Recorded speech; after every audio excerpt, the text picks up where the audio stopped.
नमस्कार। Citizen security TV के इस कार्यक्रम में आपका स्वागत है। मैं हूं नरेंद्र भल्ला। आज हम बात करेंगे एक ऐसे क्षेत्र की जिसे लेकर देश में नहीं बल्कि दुनिया में एक अनूठा प्रयोग होने जा रहा है। अक्सर आपने देखा होगा, आप जब किसी भी अच्छे होटल में जाते हैं तो उसकी स्टार रेटिंग होती है। 4 स्टार है, 5 स्टार है, 7 स्टार है। इसी तरह जो इलेक्ट्रॉनिक्स उपकरण है, हमारे रेफ्रिजरेटर है, एयर कंडीशनर है, उसके ऊपर भी स्टार रेटिंग होती है। इससे पता लगता है, उस स्टार से पता लगता है 3 स्टार है या 4 स्टार है, 5 स्टार, कि उसकी गुणवत्ता कितनी है, उसकी विश्वसनीयता कितनी है और वो कितना टिकाऊ हो सकता है। इसी तरह होटल में जितनी ज्यादा फैसिलिटी होगी उतना बड़े स्टार उसको दिए जाते हैं। 5 स्टार हो या उसके बाद 7 स्टार है। देश में इस वक्त करीब 40,000 प्राइवेट सिक्योरिटी एजेंसियां हैं, जिसमें 1 करोड़ से ज्यादा लोग काम करते हैं। प्राइवेट सिक्योरिटी एजेंसियों की अब स्टार रेटिंग होने जा रही है। ये देश में पहली बार हो रहा है और विदेशों में भी अभी तक इस तरह की स्टार रेटिंग का कोई प्रचलन नहीं है। इसकी शुरुआत की है central association of private security industry यानी कैप्सी ने क्वालिटी काउंसिल ऑफ इंडिया के साथ मिलकर इसकी शुरुआत की। कैप्सी के चेयरमैन है कुंवर विक्रम सिंह। आज वो हमारे साथ मौजूद है। हम उनसे जानते हैं कि इस स्टार रेटिंग से आखिर देश को क्या फायदा होगा या आम जनता को क्या फायदा होने वाला है। कुंवर साहब, आपका बहुत बहुत स्वागत है इस कार्यक्रम में।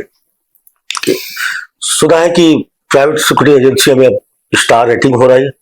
ये आखिर क्या है? नया शगुफा है? आखिर क्या है? इससे क्या फायदा मिलेगा देश को? भला जी, देश में कोई 40,000 के करीब सिक्योरिटी एजेंसी कार्यरत है जी। और जितनी सिक्योरिटी एजेंसी कार्यरत है वो सबके पास private security agency regulation act के अंतर्गत पसारा लाइसेंस मिलता है जी।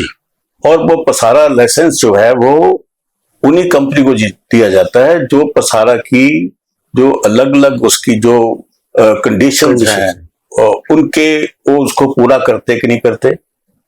एमएचए ने बना रखा ये, मिनिस्ट्री ऑफ होम अफेयर्स ने, और उन्होंने लिख रखा कि कौन कौन सी ऐसी चीजें होगी, कौन से ऐसे गुण होंगे, कौन से ऐसे इक्विपमेंट होंगे, कौन सी ट्रेनिंग की होगी। वो सबको ध्यान रख के ही ये वहां पे उनको पसारा लाइसेंस मिलता है। तो पसारा लाइसेंस तो 40,000 45,000 कंपनियों के पास है जी। और इनमें से कौन सी कंपनी ऐसी है, कौन सी एजेंसी ऐसी है जिसके अंदर ज्यादा गुणवत्ता है, ज्यादा क्षमता है, जो अच्छे ढंग से अपनी सर्विसेज दे सकती हैं, इसके बारे में कहीं कोई जिक्र नहीं था जी। तो सबकी सब कंपनियां बराबर थी। लेकिन सेक्टर में अच्छी कंपनियां भी काम करती हैं, कई ऐसी छोटी कंपनियां हैं जो कस्बों में, शहरों में काम करती हैं, बड़े शहरों में भी काम करती हैं।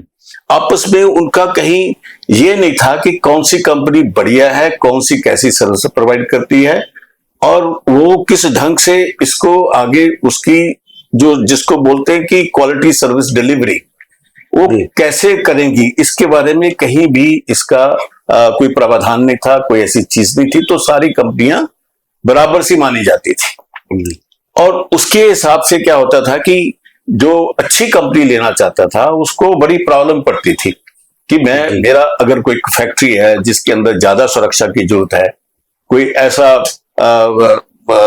जगह है, घर है, जो कोई भी जहां सिक्योरिटी के चैलेंजेस अलग अलग हो सकते थे, उनको नहीं पता लगता था कि अब कौन सी एजेंसी को हायर करें।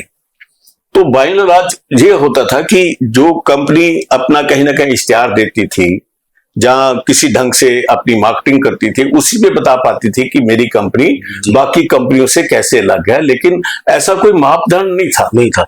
तो अब आप इसका स्टार रेटिंग का पैमाना क्या रखेंगे आप? किसको 2 स्टार देने, किसको 3 स्टार देने, किसको 5 स्टार देने? आपने क्या पैमाना है इसका?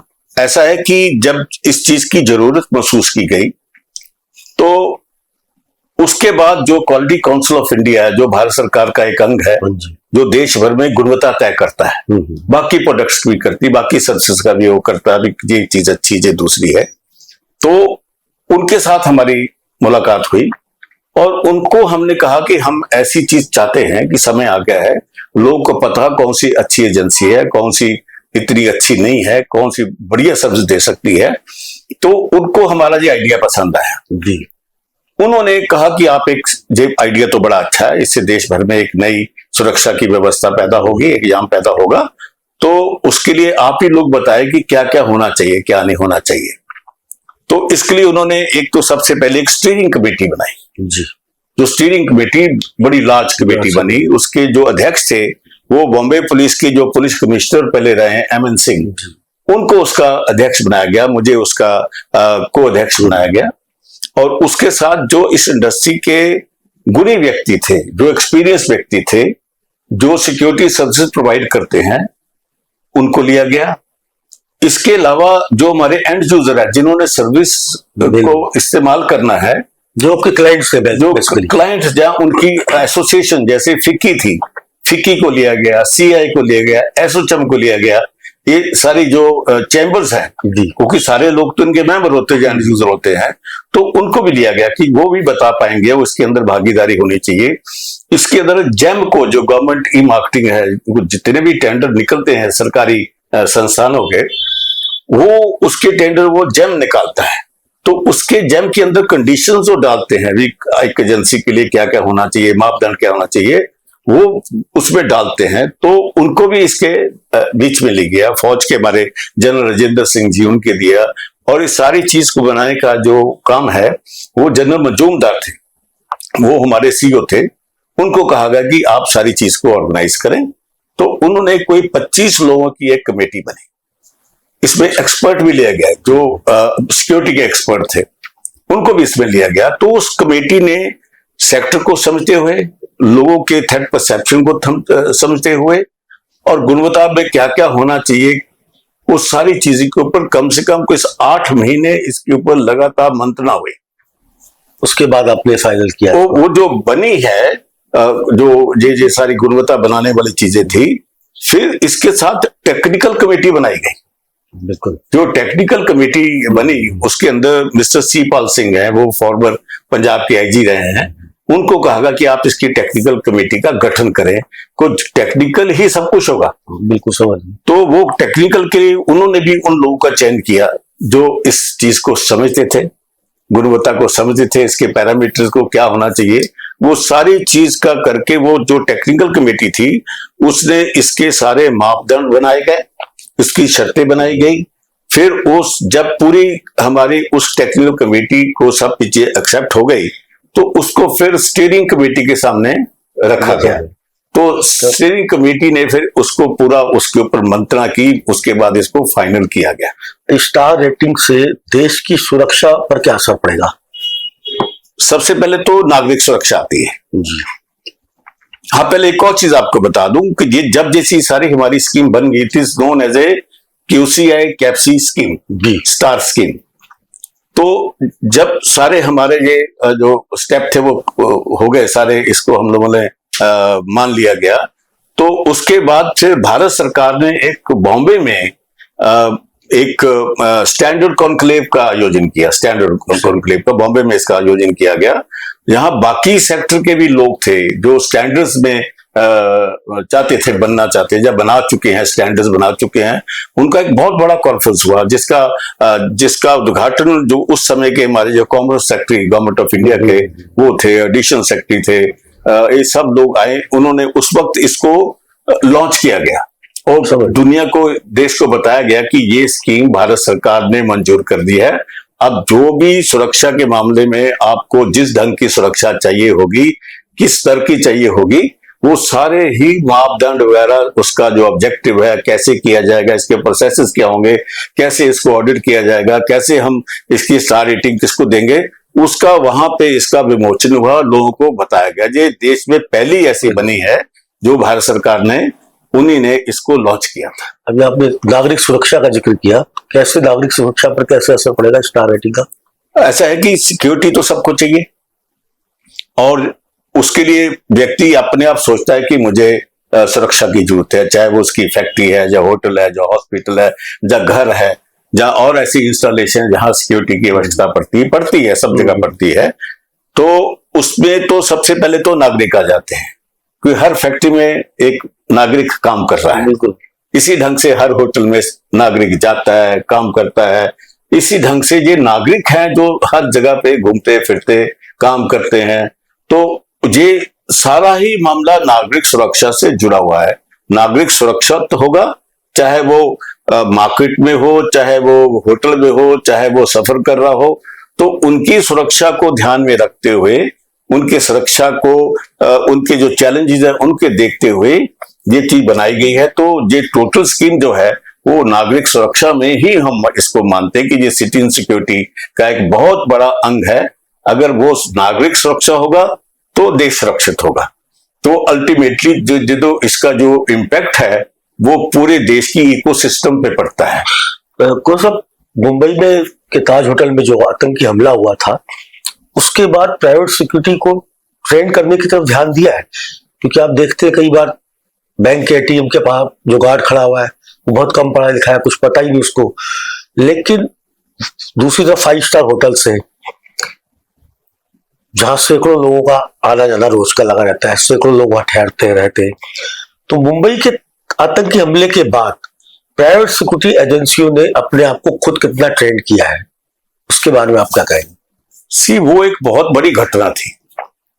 उससे पूरा देश सत्ते में आ गया था कि ऐसी चीज इतनी जल्दी कोई विदेशी लोग आके ऐसा हमला भी कर सकते हैं। और बॉम्बे तो हमारी कॉमर्स की राजधानी है, बड़े बड़े लोग वहां पे काम करते हैं, इंस्टीट्यूशन काम करते हैं। जब वहां पे वहां तो सब लोग मान के चलते थे कि अगर कोई 5 स्टार होटल है, ताज जैसा होटल है, वहां तो सुरक्षा व्यवस्था बहुत ही पुख्ता होगी। लेकिन ऐसी घटना हो गई। किसी ने सोचा नहीं था कि कैसे लोग अंदर आ सकते हैं और इतने वेल ट्रेंड होंगे। और जो नॉर्मल आपने गार्डिंग सर्विस दे रखी है वो तो उसके सामने कुछ भी नहीं। वहां तो नॉर्मल जो गार्ड खड़ा होता है वो अच्छी यूनिफॉर्म में खड़ा होता है, सल्यूट करता है, ये करता है, आपको अंदर जाने देता है। और बाकी की पेरीमीटर सिक्योरिटी कोई ना कोई प्राइवेट सिक्योरिटी एजेंसी करती है। अंदरूनी सुरक्षा भी के लिए जो सिक्योरिटी आपके जो होटल्स इंस्टीट्यूशन है वो अंदरूनी सुरक्षा के लिए भी कुछ लोगों को रखते हैं। और लेकिन ऐसा बड़ा जो एक जो कांड हुआ, ऐसी किसी ने इसके बारे में इमेजिन नहीं किया था। तो जब इमेजिन नहीं किया था तो उसकी व्यवस्था कैसे हो सकती है? हालांकि देश में जितने बड़े बड़े ऑर्गेनाइजेशंस हैं वो अपना एक इमरजेंसी प्रिपेयर्डनेस प्लान बनाते हैं भी। अगर कोई बचाव आ गया है, कोई ऐसी आपदा आ गई है, तो उसमें हमारा इमरजेंसी प्रिपेयर्डनेस प्लान क्या होगा? टेररिस्ट अटैक हो गया कोई, जी, जैसे अटैक हो गया, जब कोई भूचाल आ गया, कोई तूफान आ गया, सुनामी आ गई, ऐसे बड़े बड़ों के लिए उसकी उन्होंने सबको अपने सिस्टम बना रखे थे। वो अच्छा प्लान बनता है इमरजेंसी प्रिपेयर्डनेस प्लान। लेकिन इमरजेंसी प्रिपेयर्डनेस में ये कभी नहीं होता कोई आतंकवादी हमला हो जाएगा। बिल्कुल, ये सोच के परे की बात थी लोगों की। हालांकि डिस्कशन में ऐसा होता भी कोई ऐसी इंट्रूजन हो जाए जिसको एक्सेस कंट्रोल बोलते हैं, वहां लोगों की तलाशी भी होती है, लेकिन बड़े बड़े जगह पे तलाशी लेना नहीं। तो वहां उन्होंने उपकरण लगा रखे हैं, एक्सेस कंट्रोल लगा रखा है, बैग स्कैनिंग लगा रखा है, कोई चीज अंदर ना लेके जाए। ये नॉर्मल जो बेसिक जो चीजें थी उसका तो ध्यान रखते थे। लेकिन उसके लिए ट्रेनिंग भी थी। ट्रेनिंग अपने अपने हिसाब से लोग अपने अपने जो इंडस्ट्री के हिसाब से लोग ट्रेनिंग भी करते थे। केमिकल इंडस्ट्री होगी तो उसकी ट्रेनिंग अलग से लोग करते थे, ऐसे माइनिंग की लोग अलग करते थे। लेकिन उसका कोई गुणवत्ता नहीं थी। वो ऐसा कोई मापदंड नहीं बना रखे थे। जब बॉम्बे वाला हमला हुआ उसके बाद पूरे देश में आपको याद होगा कि उन्होंने लाखों करोड़ों रुपए के उपकरण लगे। बिल्कुल। और CCTV camera, bag scanner, bomb detection system, ऐसे लाखों करोड़ों रुपए का चीज उन्होंने अपनी सुरक्षा के लिए लगाए गए। लेकिन इक्विपमेंट तो इक्विपमेंट है, जो उसको चलाने वाला जो है व्यक्ति, that is man behind the machine. तो वो मशीन की ट्रेनिंग देने के लिए जो कंपनियां आती थी वो कुछ समय के लिए 8-10 दिन की ट्रेनिंग दी और चले गए। जिसको ट्रेनिंग दी वो वहां पे उस फैक्ट्री में या उस संस्था में कितने दिन रुकता है, छोड़ के जा सकता है। तो दूसरा आएगा, उसके पास तो ट्रेनिंग होगी कि जो विदेशी कंपनी आई जिन्होंने इतना कुछ सामान जहां पे लगाया है वो तो सामान लगा के चले जाती हैं। लेकिन इससे ये हो गया कि जरूरत महसूस हुई कि पूरे सेक्टर में किसी ना किसी ढंग से ऐसा सिस्टम बनाया जाए ताकि हर व्यक्ति जो सिक्योरिटी के साथ संबंधित है और सिक्योरिटी के साथ नहीं संबंधित भी है, उसको किस ढंग की ट्रेनिंग जाए और ट्रेनिंग के मापदंड कैसे हो, किस लेवल की ट्रेनिंग हो, तो उसकी पहले व्यवस्था की जाए। तो उसके लिए जरूरी हो गया कि एक सिक्योरिटी गार्ड को, एक निपुण सिक्योरिटी गार्ड बनने के लिए उसके साथ उसके पास कौन सी स्किल होनी चाहिए। तो उससे क्या हुआ कि भारत सरकार ने हमारा एक security sector skill development council बनाया था, और उसमें हमें कहा गया कि आप हर जॉब रोल की एक नेशनल ऑक्यूपेशन स्टैंडर्ड बनाइए। ये भी दुनिया में पहली बार ऐसा हुआ कि हमारी काउंसिल ने फिर 9 जॉब रोल, जिसमें security guard, arm security guard, supervisor, assignment manager, CCTV camera वाले, ये सारे कोई 9 जॉब रोल थे, उनका पहले नेशनल ऑक्यूपेशन स्टैंडर्ड बनाया गया, जो कि बड़ी डिटेल में बने भी। उसको कैसी शिक्षा होनी चाहिए, कैसे पढ़ाया जाएगा, कौन पढ़ाएगा, कौन इंस्टीट्यूट में पढ़ाया जाएगा, तो उसका पूरा मसौदा तैयार हुआ। तो वो जब तक आपके पास फाउंडेशन चीजें नहीं है, तो आप गुणवत्ता कैसे लाओगे? पहले तो एजुकेशन सबसे बड़ी चीज है ना। अब मानते हैं कि ये जो स्टार रेटिंग शुरू हो जाएगी, उसके बाद प्राइवेट सिक्योरिटी एजेंसियों की जो विश्वसनीयता है या उनकी जो जवाबदेही वो पहले के मुकाबले ज्यादा बढ़ेगी। ज्यादा नहीं, ये तो हम रिस्क को 0 लेवल पे लेके आएंगे। जब इतनी बड़ी एक्सरसाइज हुई है, लोगों को ट्रेन किया जा रहा है, सब जगह हजारों ट्रेनिंग सेंटर भी शुरू हो गए हैं, आगे भी हो रहे हैं, लेकिन उसमें क्या होगा कि जब कोई एजेंसी स्टार रेटिंग के लिए हमारे पास आएगी, तो हमारे पास एक सिस्टम बना हुआ है। उस सिस्टम के हिसाब से जितने उनके जो रिक्वायरमेंट है, वो रिक्वायरमेंट उनको बताई जाती है कि आपकी कंपनी में ये चीजें होनी चाहिए। उससे सबसे पहले तो कि आपका कंपनी का मैनेजमेंट सिस्टम क्या है। मैनेजमेंट सिस्टम अगर दुरुस्त होगा, आपका निर्णय तंत्र ठीक होगा, उसके अंदर जो आपके लीडर्स हैं उनको पता होगा कि हमने स्टार रेटिंग में क्या क्या करना है। फिर उसके बाद आपकी जो क्षमता है, क्या आप लड़कों को ट्रेन करा रहे हो, क्या वो training as per national occupation standard की हो रही है, ये सब चीजें जब देखी जाएंगी तो इसके लिए एक ऑडिट टीम जाती है। वो ऑडिट टीम जो होगी, वो एक्सपर्ट जो हमारे इसमें जिसको बोलते हैं आईएसओ स्टैंडर्ड, उसके जो ऑडिटर हैं वो बड़े खास ट्रेन होते हैं, वो सीनियर लोग होते हैं जिनको सुरक्षा का और ऑडिट करने के सारे ढंग पता होते हैं, और वो मान्यता प्राप्त होते हैं QCI से। तो वो लोग जाके आपकी एजेंसी की पूरी ऑडिट करेंगे, आपकी एक एक चीज देखेंगे, और उसके बाद जो आपके सिस्टम बनाए जाते हैं जी, ये एक छोटा मामला नहीं है, इसका पूरा सिस्टम बनता है। उस सिस्टम को एक एक पग के ऊपर चेक करना, उनकी गुणवत्ता को चेक करना, उनके रिस्पांस टाइम को चेक करना, उनका जो रिपोर्टिंग सिस्टम उसको करना है, जिसको बोलते हैं कि क्वालिटी सर्विस डिलीवरी। उसके बाद ही उनको स्टार रेटिंग दी जाएगी। उसके बाद एक बड़ा तकड़ा प्रोसेस है, उसके अंदर कोई 10 दिन के करीब लोग 10 मैंडेज लगते हैं, उनको सूक्ष्म दृष्टि से देखते हैं, क्योंकि ये जान माल से संबंधित मामला है। तो उसकी पूरी जब ऑडिट हो जाएगा, और ऑडिट के बाद फिर कमेटी बैठती है, वो फिर उसको तय करेगी, इसको आपने 2 स्टार देने हैं, 3 देने हैं, 4 देने हैं, 5 देने हैं। हर स्टार रेटिंग के मापदंड बिल्कुल अलग अलग हैं। तो उसको देखने का जो ढंग है, बड़ा ही एक्सपीरियंस लोग उसमें जाते हैं, उसमें कई कोताही नहीं हो सकती। आप किसी को ऐसे नहीं कह सकते कि तुम भाई हम तुम्हें 5 स्टार बनाते हैं जी। उसी ढंग से है, जैसा कोई अच्छा सुंदर ढाबा, वो कहता है जी मेरा ढाबा तो बड़ा सुंदर है, देखो मैंने इसको सजा रखा है, लड़कों ने वर्दियां पहनी हुई है, हमारा किचन देख लीजिए, ये देख लीजिए, लेकिन वो 5 स्टार में नहीं है। 5 स्टार होटल के अलग मापदंड है। तो सारे मापदंड जिसको मिलते हैं, उसी ढंग से उनको होटल में स्टार मिलती है, वैसी ही सर्विस मिलती है। वहां पे ढाबे और उसकी सर्विस में बड़ा अंतर होता है, उनके खाने बनाने में अंतर होता है, सब कुछ होता है। इसीलिए जो वहां खाना खाने जाता है, उसके जो चार्जेस हैं वो ढाबे के चार्जेस से काफी ज्यादा हो सकता कि ढाबे वाले की दाल बड़ी अच्छी हो, चाय भी अच्छी हो, लेकिन वो गुणवत्ता की दृष्टि में उस मापदंड पे नहीं आएगा जहां हाइजीन का ख्याल रखा जाएगा, हर चीज का ख्याल रखते हैं। तो ये सर्विस जो स्टार रेटिंग की जो सर्विस होती है, वो बाकी सर्विस से, बाकी जगह से थोड़ी महंगी होती है। तो इसलिए जब ये सिक्योरिटी एजेंसी की सर्विसेज की बात आई, तो बहुत से ऐसे संगठन है जो चाहते हैं कि हमें नॉर्मल सिक्योरिटी चाहिए। हमारा क्रिटिकल इंफ्रास्ट्रक्चर है, जहां हम ये चीज बनाते हैं, जहां वो इस लोकेशन में स्थित है, जहां सिक्योरिटी चैलेंजेस और परसेप्शन बिल्कुल अलग अलग है। तो जब वो अपनी ऐसी चीजें रिक्वायरमेंट बताते हैं, तो उन रिक्वायरमेंट को ध्यान में रखते हुए उसका फिर वो ऐसी ही एजेंसी को हायर करेंगे जो उनकी रिक्वायरमेंट को मीट करे। लेकिन पहले इसका कोई मापदंड नहीं था। अब जो हमारा जो स्टार रेटिंग चलेगी, उसमें से एक क्लाइंट को, किसी एंड यूजर को ये चुनने की एक उनके पास एक सहूलियत मिल जाएगी कि मैं इस एजेंसी को लूं, ये 2 स्टार वाली चाहिए मुझे, या 3 स्टार चाहिए, या 5 स्टार चाहिए। फिर उनको उनके जो काम करने के पैसे हैं, जो उसके रेट होंगे, सर्विस रेट होंगे, उसको उसी ढंग से देने पड़ेंगे।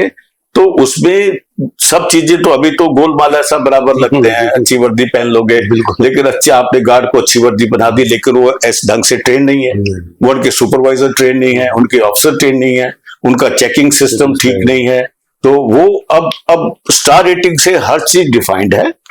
तो उसमें एक तो कॉन्फिडेंस होगा, जो आपसे सर्विस लेना चाहेगा उसको पता लगेगा कि अगर मैं इस ABC एजेंसी से ले रहा हूं और मुझे 5 स्टार की चाहिए, तो उसको पता होगा कि इस 5 स्टार की सर्विस में, क्वालिटी सर्विस में मुझे ये सुविधाएं मिलेगी, और ऐसा करने से मैं सुरक्षित महसूस करूंगा, जब लोग सुरक्षित महसूस हो गए।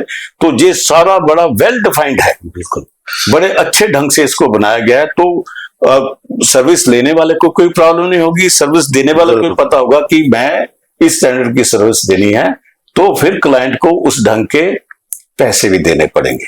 बहुत ये सारी चीज। बहुत बहुत शुक्रिया, आपने इस कार्यक्रम के लिए वक्त निकाला कुंवर साहब। तो ये थे कुंवर विक्रम सिंह, जो central association of private security industry है, उसके चेयरमैन है। उन्होंने बताया कि स्टार रेटिंग से देश की सुरक्षा कितनी पुख्ता होगी, घर से लेकर रेसिडेंट RW जो है, रेसिडेंट वेलफेयर एसोसिएशन, बैंक है, 5 स्टार होटल्स है, और बड़े बड़े इंस्टॉलेशन जो है हमारे देश में, उनकी सुरक्षा कितनी मजबूत होगी। जिन प्राइवेट सिक्योरिटी एजेंसियों ने अप्लाई नहीं किया स्टार रेटिंग के लिए, उनको तुरंत अप्लाई कर लेना चाहिए। फिलहाल इतना ही। आप हमारे कार्यक्रम को लाइक कीजिए, शेयर कीजिए, और इस पर आप जो प्रतिक्रिया देना चाहे दे सकते हैं। अगले एपिसोड में आपके साथ फिर मुलाकात होगी एक नए विषय को लेकर। तब तक के लिए नमस्कार।